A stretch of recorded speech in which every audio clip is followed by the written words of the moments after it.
டெல்லியில் நடைபெறும் AI உச்சி மாநாட்டில் சீன தயாரிப்பு ரோபோவை தங்களுடையது என உத்தரப்பிரதேச பல்கலைக்கழகம் கூறியது சர்ச்சையாகியுள்ளது. மாநாட்டிலிருந்து வெளியேற்றப்பட்ட நிலையில் பல்கலைக்கழகம் தரப்பு மன்னிப்பு கோரியுள்ளது.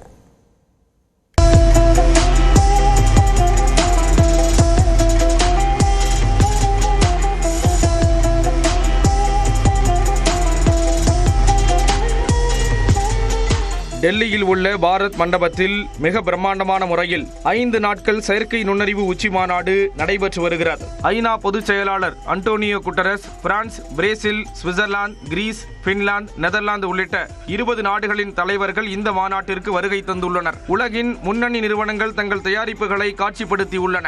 மாநாட்டில் பங்கேற்ற நொய்டாவைச் சேர்ந்த கல்கோடியாஸ் பல்கலைக்கழகம் இந்தியாவின் உயர்கல்வித்துறையில் செயற்கை நுண்ணறிவுக்காக 350 கோடி ரூபாய்க்கு மேல் முதலீடு செய்துள்ளதாக தெரிவித்தது. மேலும் மாநாட்டு அரங்கில் ஒரு ரோபோ நாயை காட்சிப்படுத்தியது. அதற்கு ஓரியான் என்று பெயரிட்டு அது தங்கள் பல்கலைக்கழகத்தின் சென்டர் ஆஃப் எக்ஸலன்ஸ் மூலம் உருவாக்கப்பட்ட சொந்த தயாரிப்பு என்று கூறியிருந்தது. Orion, you need to meet Orion, and this has been developed by the Center of Excellence at the Galgotias University. I would also like to take a moment to brief you about Galgotias University.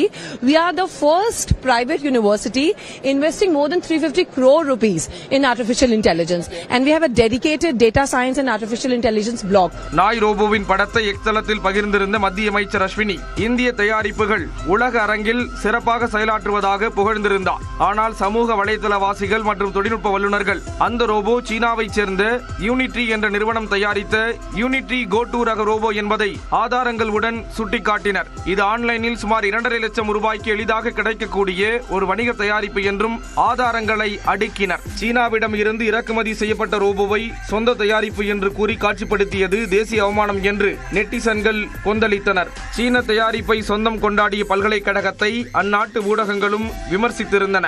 இந்த விவகாரம் பெரும் சர்ச்சையாக வெடித்த நிலையில் கண்காட்சியில் அமைக்கப்பட்டிருந்த கல்கோடியாஸ் பல்கலைக்கழகத்தின் அரங்கை உடனடியாக காலி செய்ய உத்தரவிடப்பட்டது. சுதாரித்துக் கொண்ட பல்கலைக்கழகம் தாங்கள் அதை உருவாக்கியதாக ஒருபோதும் கூறவில்லை என பல்டியடித்தது. மாணவர்களின் கற்றலுக்காக மட்டுமே இதனை பயன்படுத்துவதாக ஒரு விளக்கத்தை அளித்தது.